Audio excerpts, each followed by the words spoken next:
મહીસાગર જિલ્લાના સંતરામપુર તાલુકાના ટીમલા અને સગવડિયા ગામોમાં માટે એક ઐતિહાસિક દિવસ સાબિત થયો છે, કારણ કે આઝાદીના પછી પ્રથમ વખત અહીં એસટી બસ સુવિધા શરૂ કરવામાં આવી છે।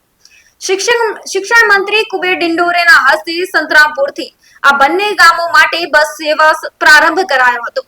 નવરાત્રીના આઠમના શુભ દિવસે આ બસ સેવા શરૂ થતા ગ્રામજનોમાં ભારે ઉત્સાહ જોવા મળ્યો હતો। સ્થાનિક લોકોએ ઢોલ નગારા સાથે આદિવાસી પરંપરા મુજબ ગરબે ઘૂમીને બસના ભવ્ય વધામણા કર્યા હતા। મંત્રી કુબેર ડિંડોરેના જણાવ્યા અનુસાર કડાણા ડેમના બેક વોટરમાં આવેલા આ ગામોમાં સૌપ્રથમ વખત રસ્તાઓ બનાવવામાં આવ્યા બાદ બસ સેવા ચાલુ કરાઈ છે। આ નવી બસ સેવાનો લાભ આશરે 10 જેટલા ગામોના મુસાફરોએ મળશે। શિક્ષણ મંત્રીએ પોતે બસમાં મુસાફરી કરીને ગામના લોકોની મુલાકાત પણ લીધી હતી।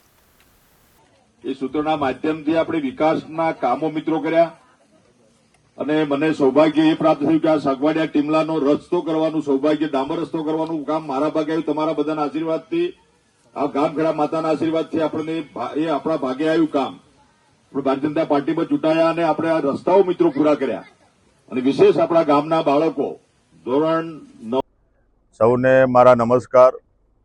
આજે નવરાત્રિના દિવસો ચાલી રહ્યા છે। મા જગદંબાનું પૂજન અર્ચન પૂરા દેશમાં અને પ્રદેશમાં અને વિશ્વમાં થઈ રહ્યું છે। મા જગતજનની મા અંબા સૌનું કલ્યાણ કરે। અમારા વિસ્તાર માટે આ સૌભાગ્યનો દિવસ છે। અમારું આ સંતરામપુર વિધાનસભા આઝાદીના આટલા વર્ષો પછી આઝાદીના દેશમાં પહેલી વાર મારું આ સાગવાડિયા ટીમલા અસારી ફળિયા અને મારું નાનીક્યાર પોઈન્ટ હોય, આ પૂર્વનો જે નદી જે છે મહીસાગર નદી, આ કડાણા જળાશય બન્યા જે 50 વર્ષ થયા અને આ બધા જ વડીલો, અમારી માતા બહેનો, અમારા પૂર્વજો આ નદીના બેક વોટરમાં ડુબાણમાં ગયેલા છે।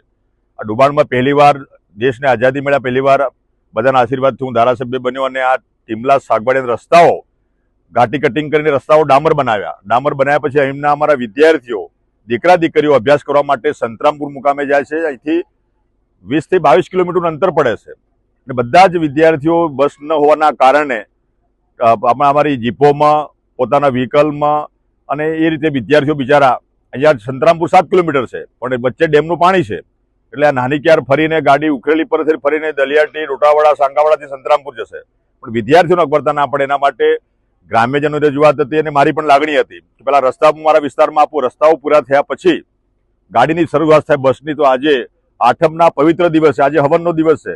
માતાજીનો જો આપણા અંબે માતાના મંદિરે, અમે ગામખેડા માતાના મંદિરે જે આરતી પરી કરી છે, મારી માતા બહેનો, વડીલો, અમારી યુવાનો અને બધા જ વડીલો, અમારા વડીલ માતા બહેનો બધી આજે અહીંયા ખુશ થયા અને આરતી ઉતારીને ગાડીની પણ પહેલી વાર અમારા ગ્રામ્યજનોએ આરતી ઉતારી ગાડીનું સ્વાગત કર્યું છે, બસનું સ્વાગત કર્યું છે અને ગાડીની આજે બસની અમે શરૂઆત કરાવી છે અને આવનારા સમયમાં બાળકોના શિક્ષણને ધ્યાને રાખીને એમને આવવામાં અગવડતા ના પડે, સગવડતા મળે એના માટે સવારનો રૂટ અને સાંજનો રૂટ અમે નક્કી કરીશું અને વચ્ચે આવતા જે અમારા જે વડીલો, માતા બહેનો છે એમને સંતરામપુર જવા માટે, સગા સંબંધીઓ જવા માટે એમને પણ વ્યવસ્થા મળે એના માટેની વ્યવસ્થા આજે કરી છે।